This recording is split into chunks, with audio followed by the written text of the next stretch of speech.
Thank you, Madam President, distinguished fellow delegates, ladies and gentlemen. I bring greetings from the people of the Federated States of Micronesia. Last month in New York, I and a number of speakers attended the 4th World Conference of Speakers, where we endorsed the new Sustainable Development Goals. I am glad that the United Nations adopted those goals.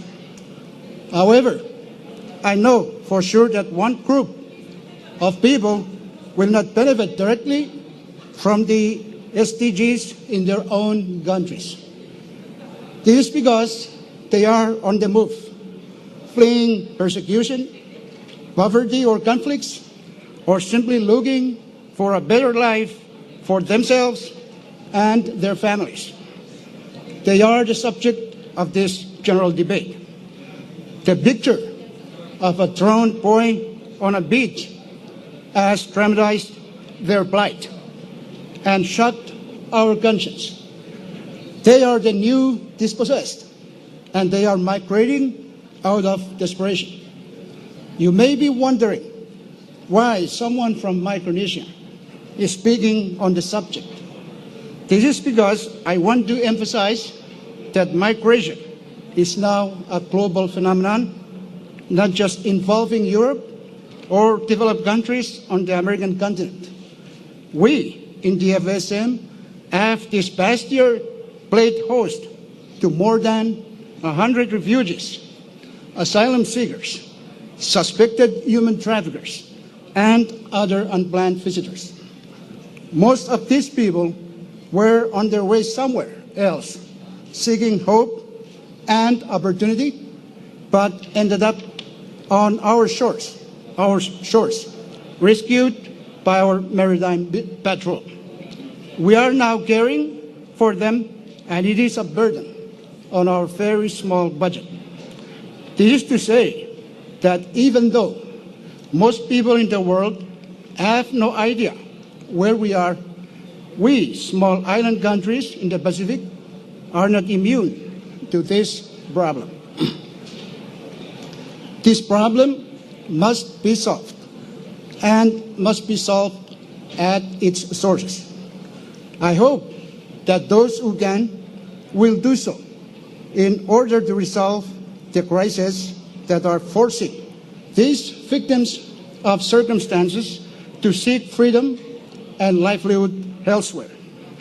I have to warn about easy solutions. The temptation to push the problems onto third countries. The temptation to have uninvolved countries shelter some of these people in return for financial assistance. That, to me, is not a good policy. And to us in Micronesia, that is unacceptable. It is just sweeping a problem under the rug without consideration for the impact on these poor, in all senses of the word, countries, social, economic, political, and ethical. It is imposing a further burden on the asylum seekers too, adding to their hopelessness by ferrying them to countries that were not in their plans. We, small island countries in the Pacific, are concerned about the spread of this practice. But in the long term, there is another looming problem of enormous impact. If we do not do anything about climate change, the resulting sea level rise will, in a matter of decades, render many of our islands uninhabitable. This may precipitate mass migration in the Pacific and other island countries elsewhere. The movement of people that are called climate change refugees can be prevented before it arises. All it takes are concerted efforts by the leaders of the world, people like you in this room, to deal with the issue of climate change. Hopefully the world community will get to make a good start at COP21. in a few weeks. But I would emphasize that migration and climate change are inevitably linked. These are concerns from a small country bypassed by migration news, but real concerns nevertheless.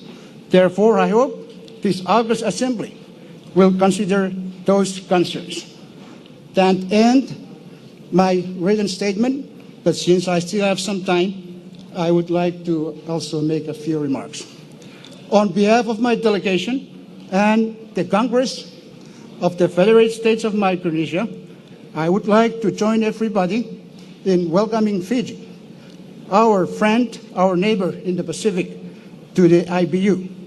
Congratulations on the occasion of your acceptance as a member.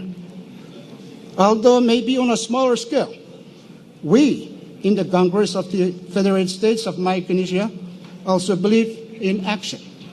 We came here to Geneva to talk about migration, but we would also like to do something about it. As Speaker, I pledge to you that as soon as I return to my country, I will introduce legislation to appropriate up to 100,000 to help with the migration crisis. I will consult with the Secretary General of the IPU to figure out where to best put the money. This is, of course, subject to our democratic and constitutional processes at home. This is a very small amount, but it comes from the heart. It is not certainly small for a small country like us. This shows, however, that small countries can also do something within their means. I therefore urge you, my colleagues, from small as well as wealthier countries to do something to also help with this crisis.